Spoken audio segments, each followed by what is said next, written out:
to my mental health and crime channel. This is educational purpose only. This is all my theories and thoughts.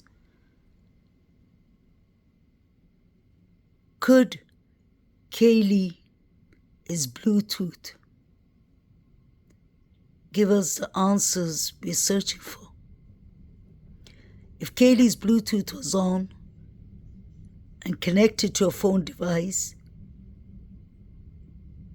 it would have recorded everything.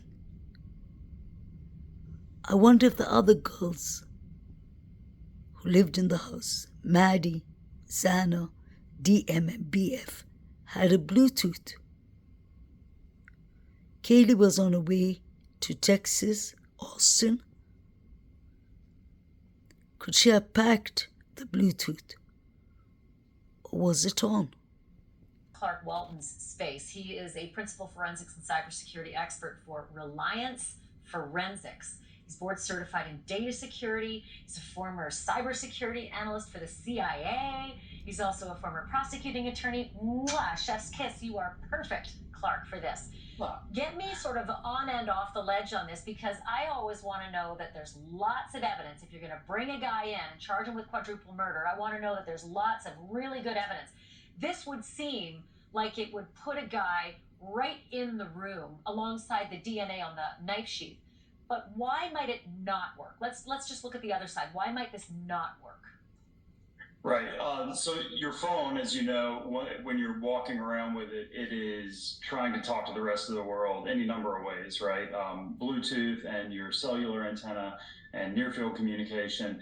But it doesn't necessarily mean that those attempted handshakes that you just referenced are necessarily being recorded. Not every single action that your phone takes is necessarily going to stick with that phone. If a forensic examiner were to look at it days, weeks, months later, yes, that handshake could have occurred, but is there going to be a record of it on the device that a forensic examiner can pull back? I wonder if the police have the victims' phone devices, or did the suspects take it to them? Kaylee was texting a lot on her phone at the grub truck.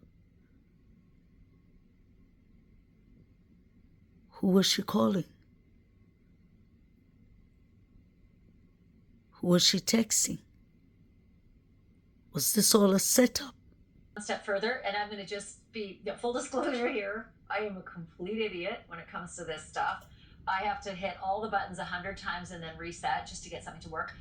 But I do know this. My phone is connected to my Bluetooth speaker, and my phone knows when I go from portrait to landscape, and it keeps that as a record, as I learned in the Murdoch trial. What if Kaylee's speaker was connected to her phone? Because presumably they're all up on the third floor, right? You're going to have your phone upstairs when you go to bed, even if you're 50 feet away in the other bedroom. Will that perhaps keep a record?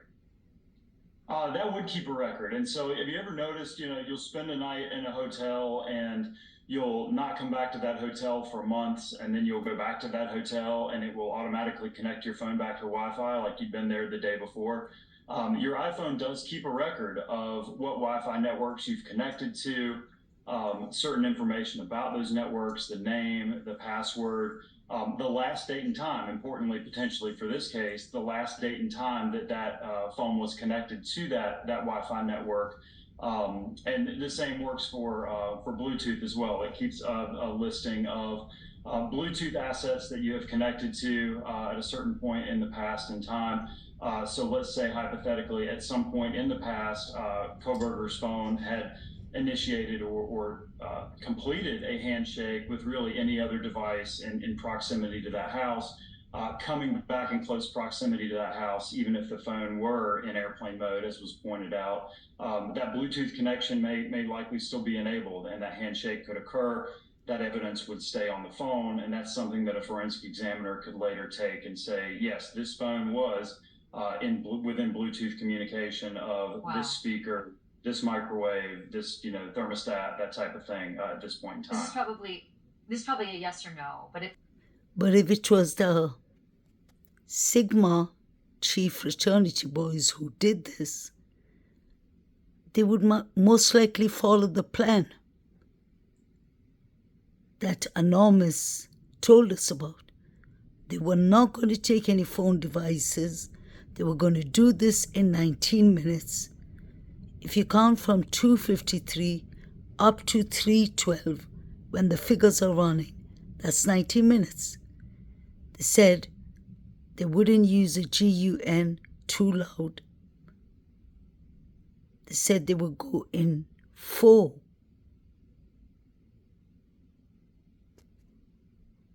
And that one would do the wet job and the other 3 were going to be on the lookout, according to 4chan.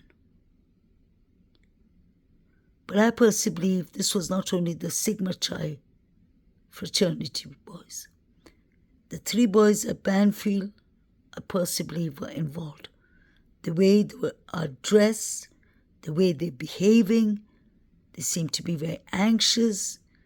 And I've shown you all in my last clip that there are people in the bushes. Did the unalivings start from outside the house? Is my question.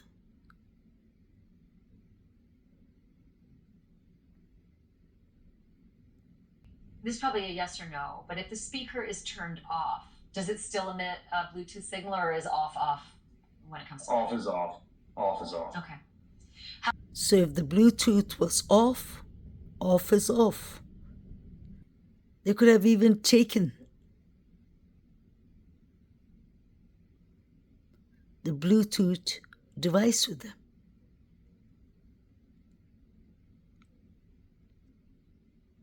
Is this David Lodge's white truck? Or is it Jack DeCore's white truck?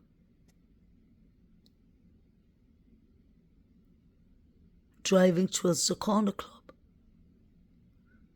Because this same truck was seen at 156 on Kings Road. It does look like the same truck.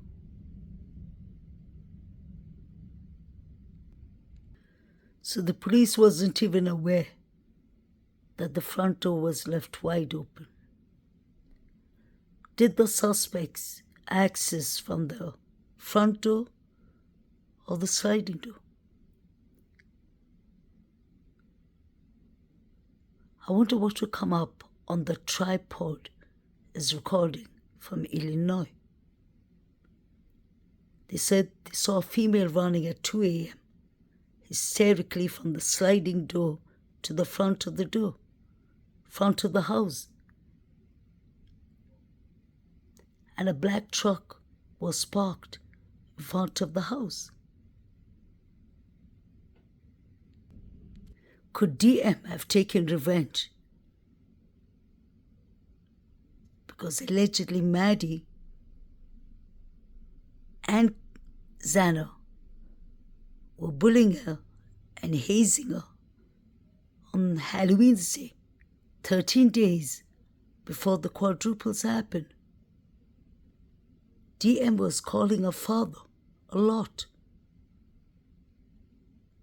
Did BF let anyone inside the house, or DM? Was this an inside job, allegedly? Because the 911 call has never made sense. I don't see any emotions, any empathy, any stress. It just sounds like they're talking through their nose.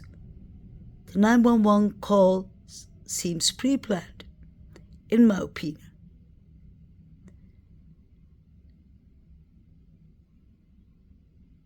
Ethan was supposed to be found on the doorway of Xana's room. So wouldn't DM see Ethan first before Xana? They never mention seeing E. How come? Did they leave the door wide open so that the decomposition process would kind of, not go slower, but to get rid of the smell, or just to make the smell milder. These people decided not to call 911 for 8 to 9 hours. I believe it's an inside job. DM and Bethany Funk know Showalter. They know Hunter.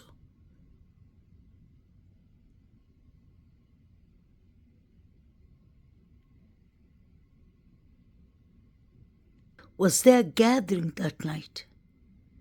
Maybe Xana and Ethan brought someone home. Maybe the Frat brothers, the ones in Banfield, or the Sigma Chi frats, and things got back. Because if you remember in the beginning of this case, Ashley Banfield said that her sources told her that it leaked from the grand jury that DM heard rummaging upstairs, and she thought it was the Sigma Chi fraternity boys. I can't seem to find that clip anyway. They've taken it out of the internet.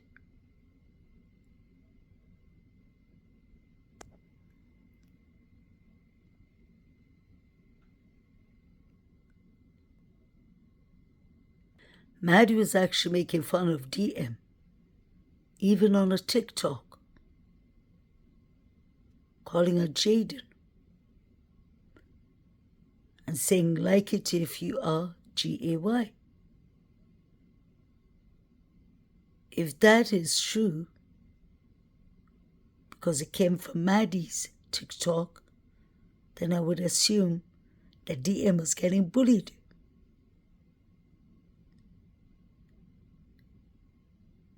She's being hazed.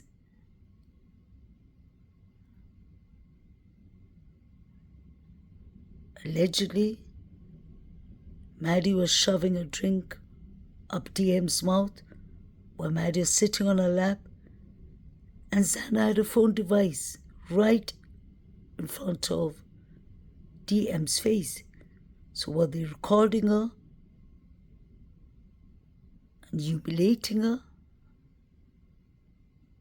That could be a motive too. Where was Jack D that night? His alibi was his best friend Adam, and Adam's alibi was Jack D. How interesting.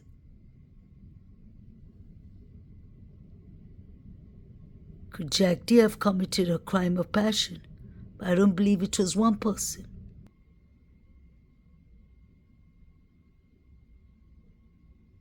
I wonder what the relationship of the 5 roommates were.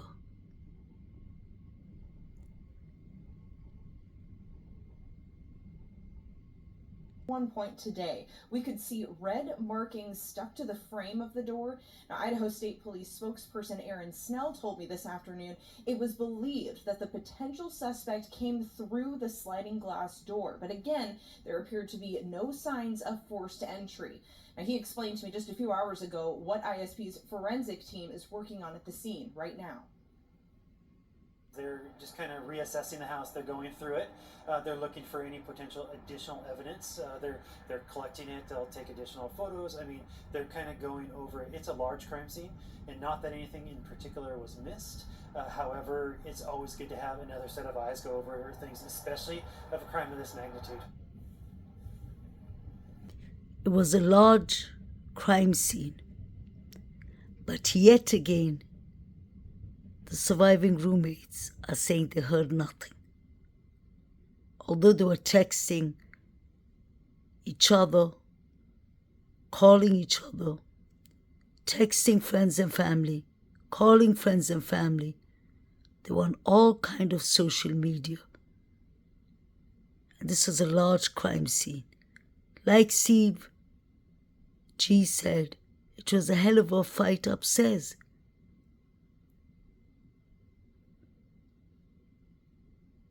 Strange.